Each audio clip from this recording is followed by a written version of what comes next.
కడుపు కొట్టకు చంద్రబాబు, పేదల కడుపు కొట్టకు, పేదల కడుపు కొట్టకు, పేదల కడుపు కొట్టకు.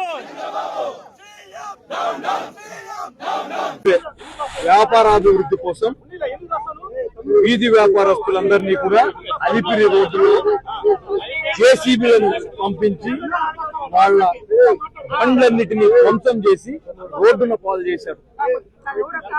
దీనిని అడిగితే వదిలిచ్చేటటువంటి నాయకుడే లేడు, పట్టించుకునే అధికారే లేడు.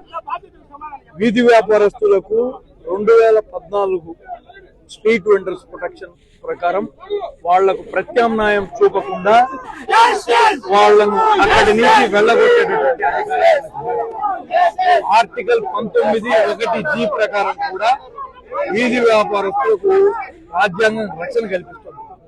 అయినప్పటికీ కూడా ఆశయకంగా వీళ్ళ వల్ల ప్రవర్తించి 41 కుటుంబాలను రోడ్డును పడేశారు. వాళ్లకు ఈ 10 రోజులుగా జీవనాధారమే లేకుండా పోయింది.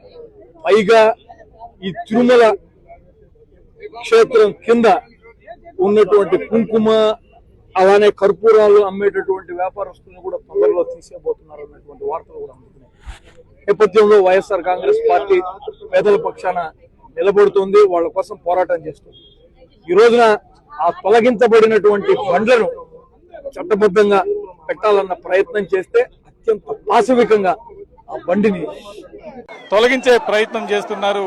నేను దాదాపు అలిపిరి దగ్గర ఉన్న రిషి అరకు వ్యాలీ దుకాణం కోసమే